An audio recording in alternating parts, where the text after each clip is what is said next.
Kembali lagi di Cerita Cinta Channel. Jangan lupa like, comment, and subscribe ya. Terima kasih. Elvan baru saja pulang dari menemui sahabat kakeknya bersama sang kakek tentunya untuk mengurus semua surat-surat yang dibutuhkan untuk menikah di rumah Marisa. Ia pun langsung pergi ke bengkel karena sang kakek dan sahabatnya yang mengurus semuanya. Assalamualaikum, kata Elvan saat selesai memarkirkan motor di bengkel motor miliknya. Waalaikumsalam, jawab semua yang ada di bengkel. Karena hari Minggu, bengkel Elvan pun sangat ramai. Semua karyawannya sibuk, bahkan ada beberapa motor yang masih mengantri belum ditangani. Van, lu udah balik? Sapa Galih yang baru keluar dari dalam ruangan. Bengkel Elvan cukup luas. Di belakangnya ada pintu kaca yang menghubungkan bengkel dengan ruang tunggu berpendingin udara untuk menyamankan pelanggan bengkelnya. Ruang tunggu itu tepat di depan kasir. Lalu di samping kanan kasir ada sebuah ruangan yang digunakan untuk kantor. Sementara di belakang ruang tunggu terdapat pintu sebuah gudang untuk menyimpan spare part dan variasi motor. Iya, kemarin sore udah sampai sebenarnya, tapi gua langsung ke tempat Risa, kata Elvan saat mereka masuk ke dalam ruangan tunggu itu. Dan lu tahu setelah lebaran gue dan Risa akan langsung nikah, kata Elvan dengan bangga. Wah, selamat brother. BTW, emang kagak pakai lamaran? Kok langsung nikah lu? Tanya Galih heran. Iya, bokap Risa pengennya gitu, nggak pakai acara lamaran katanya. Ya udah, masuk yuk. Gue pengen lihat laporannya secara langsung, kata Elvan. Karena mereka kini telah berada di depan pintu kantor. Mereka berdua pun masuk ke dalam ruangan kantor. Ruangan itu berukuran 3 kali 4 meter, terlihat kecil memang, tapi cukup nyaman untuk mereka berdua bekerja. Lu udah urus surat-surat, Van? Lebaran kan gak sampai 2 minggu lagi, bro, kata Galih setelah duduk di depan Elvan. Udah gue serahin sama kakek sama sohibnya, gue terima beres aja. Nanti baru gue kirim ke bokap Risa buat diurus beliau, kata Elvan sambil membuka buku laporan penjualan dan pendapatan bengkel. Terus, lu udah pesen baju pengantin? Tanya Galih. Belum sih, ntar gue omongin sama Risa dulu, dia maunya gimana. Masih fokus membuka lembar demi lembar laporan itu. Kalau bokap sama brother lo udah lo kasih tahu juga, kata Galih. Elvan mengangkat wajahnya dan menatap mata sahabatnya itu. Belum lah, ntar aja, mereka gampang. Ntar dikira gue minta sumbangan sama mereka kalau tahu gue nikah, kata Elvan, lalu fokus kembali. Ah elah, biar gimana juga, harusnya lo kenalin dulu Risa sama keluarga bokap lo, kata Galih yang kini menyalakan laptopnya. Bodoh amat gue sama bokap, yang penting kakek nenek udah setuju, udah cukup buat gue. Laporan bengkel cabang mana? Tanya Elvan tak ingin membahas ayah dan kakaknya. Mereka pun kembali fokus dengan pekerjaan mereka. Hari sudah semakin sore saat Elvan sampai di depan kos Marisa. Maaf ya, mas terlambat jemputnya, kata Elvan saat melihat Marisa tengah menunggunya di depan rumah. Marisa saat itu memakai hem berwarna pink dengan celana jeans berwarna biru langit. Marisa yang tadi menunggu di parkiran kos pun menghampiri Elvan yang masih di atas motornya. Memangnya mas dari mana? Kayaknya sibuk banget sampai nggak ngabarin dari pagi, kata Marisa yang mengambil helm dari tangan Elvan dan memakainya. Iya, mas tadi sibuk ngecek keadaan dan juga laporan-laporan bengkel selama mas tinggal 3 hari ini, cantik, kata Elvan.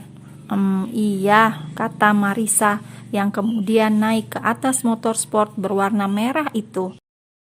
Lalu Elvan pun melajukan motornya. Ia bercerita kepada Marisa bahwa ia berencana membuka bengkel cabang. Marisa hanya mengangguk-angguk mendengar Elvan bercerita. Sejak awal kuliah, Elvan memang telah membuka bengkel kecil dan setelah kenal dengan Galih, mereka pun kerja sama hingga akhirnya bengkel itu pun sukses seperti sekarang. Elvan berkata bahwa ia mendapat modal dari sang ibu untuk membuka bengkel. Ibunya bekerja di sebuah restoran mewah sebagai koki. Namun ia masih tetap menerima nafkah dari ayahnya yang ibunya simpan dan tak pernah dipakai. Hingga saat Elvan ingin membuka bengkel, ibunya pun memberinya uang simpanannya tersebut. Elvan yang akhirnya tahu uang itu dari sang ayah kemudian marah. Namun ibunya saat itu tengah sakit keras tetap memaksa untuk meneruskan bengkelnya. Hingga ibunya pun menghembuskan nafas terakhirnya setelah Elvan berjanji akan tetap berusaha memajukan bengkel itu. "Mas, lalu ayah Mas Elvan sekarang di mana?" tanya Marisa saat akan memasuki halaman rumah Elvan. "Kapan-kapan aja Mas cerita ya, dia orang sibuk, gak akan ada waktu buat nemuin kita," kata Elvan dengan senyum termanisnya. Mereka pun masuk ke dalam rumah dan disambut oleh kakek Elvan, sementara nenek Elvan tengah memasak di dapur. Setelah bersalaman dengan kakek, Risa pun meminta izin untuk membantu nenek di dapur, sementara Elvan tengah masuk ke kamar untuk mandi. "Assalamualaikum," sapa Marisa saat tiba-tiba di dapur. "Waalaikumsalam. Kamu sudah datang. Kamu pasti Marisa ya?" kata nenek yang sedang mencuci tangan di wastafel.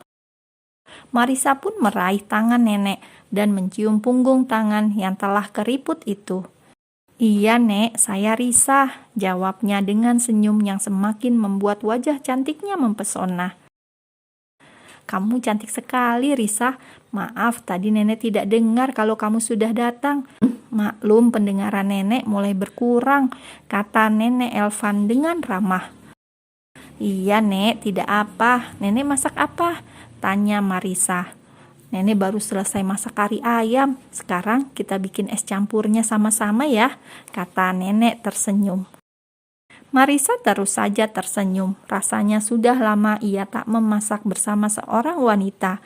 Biasanya ia akan ke rumah Ratna saat sedang ingin memasak, tapi karena kesibukannya, ia telah lama tak memasak di rumah Ratna bersama Mama Ratna yang sudah menganggapnya seperti anak sendiri. Setelah selesai memasak dan menyiapkan makanan di atas meja, Marisa dan juga nenek Elvan menyusul Elvan dan sang kakek yang tengah mengobrol di ruang tamu. "Jadi kalian akan langsung menikah?" tanya kakek setelah mereka berempat duduk bersama. "Iya kek, ayah Risa inginnya langsung menikah dan tidak perlu ada lamaran," Elvan yang menjawab. "Ya kalau itu sih kakek setuju," kakek mengangguk-anggukkan kepalanya. "Tapi Van, apa kamu sudah bilang sama papa kamu?" Kini giliran sang nenek yang bertanya. "Belum Nek, nanti sajalah, mereka pasti sibuk. Lagian Elvan ini laki-laki, tidak perlu seorang wali kan?" jawab Elvan. "Tapi biar bagaimanapun dia berhak tahu dan seharusnya kamu juga mengenalkan calon istri kamu dengannya," kata kakek. "Buat apa kek? Kalau Elvan kesana nanti pasti keluarga mereka akan bertengkar. Elvan tidak mau kalau disalahkan terus kek," kata Elvan. "Setidaknya kamu tetap beritahu papa dan kakak kamu. Mereka bisa datang atau tidak, yang penting kamu kasih tahu," kata nenek. "Nanti sajalah Nek, kalau sudah dekat waktunya," jawab Elvan. Tak lama suara azan pun berkumandang. Mereka membatalkan puasa bersama dan bersama menuju masjid untuk sholat maghrib. Setelah pulang dari masjid, mereka pun makan bersama dengan tenang. Lalu setelah makan, Elvan mengantar Marisa untuk kembali pulang ke kosnya. Namun di tengah jalan, ia membelikan Marisa martabak manis seperti janjinya kemarin. "Dek, besok kamu pulang jam berapa?" tanya Elvan setelah mereka sampai di depan kos Marisa. "Jam 4 biasanya Mas, kenapa?" tanya Marisa yang sudah melepas helmnya. besok Mas jemput ya, nanti kamu kirim alamat kerjamu, kata Elvan. Iya deh Mas, emang kita mau kemana lagi sih? Tanya Marisa. Kita kan perlu baju pengantin, Dek. Elvan menatap wajah Marisa yang semakin hari semakin menggemaskan. Ya Allah, aku gak kepikiran Mas, kata Marisa yang tertawa karena melupakan hal yang penting itu. Ya sudah, Mas pulang dulu ya, besok usahakan ya, kata Elvan. Iya Mas, insya Allah. Elvan pun tersenyum lalu pulang kembali ke rumahnya. Keesokan harinya, Risa telah meminta izin untuk pulang 1 jam lebih awal. Ia tengah menunggu Elvan menjemputnya di depan kantor. Sebelumnya Elvan telah mengirimi pesan bahwa ia sudah di jalan, jadi Risa tak menunggu terlalu lama. Elvan pun sampai di depan kantor tempat Marisa bekerja. Kamu beneran kerja di sini? Tanya Elvan yang telah melepas helmnya. Kantor memang nampak sepi karena karyawan yang lain masih belum pulang, sehingga tak banyak yang melihat Elvan dan Marisa berdua di depan kantor. Iya Mas, kenapa memangnya? Mas gak ngizinin aku kerja setelah nikah? Tanya Marisa. Bukan begitu, kata Elvan. Kantor ini cukup besar, pasti Risa hanya pegawai biasa. Tidak mungkinlah dia kenal akrab sama Kak Al, apalagi Papa, batin Elvan. Elvan pun segera memakaikan Marisa helm sebelum ada yang mengenalinya. Mas, jangan gini, gak enak dilihat orang. Aku bisa pakai sendiri, Mas, kata Marisa yang tak menyangka Elvan akan memakaikan helmnya. Udah, jangan bantah, belajar nurut sama calon suami. Lagian di sini sepi, gak akan ada yang lihat, kata Elvan dengan cengirnya. Mas itu masih calon ya, bukan suami kan? Kata Marisa yang tersenyum namun menutupi mulutnya dengan kedua tangannya. Iya, calon istri, kata Elvan tersenyum bahagia. Ia tak menyangka wanita cantik di hadapannya akan menjadi istrinya. Kita beli yang udah jadi aja Mas, kayaknya gak ada waktu kalau pesen Mas, kata Marisa yang kemudian naik ke motor sport milik Elvan. Ya udah, kita cari butik aja, nanti kamu tinggal pilih mana yang kamu suka, kata Elvan yang kemudian melajukan motornya ke jalan raya. Tanpa mereka sadari, ada sepasang mata yang melihat mereka berdua sejak tadi di balik kaca besar lobi kantor itu. Laki-laki itu menarik nafasnya dalam, ada kesedihan dan kegelisahan di raut wajah tampannya.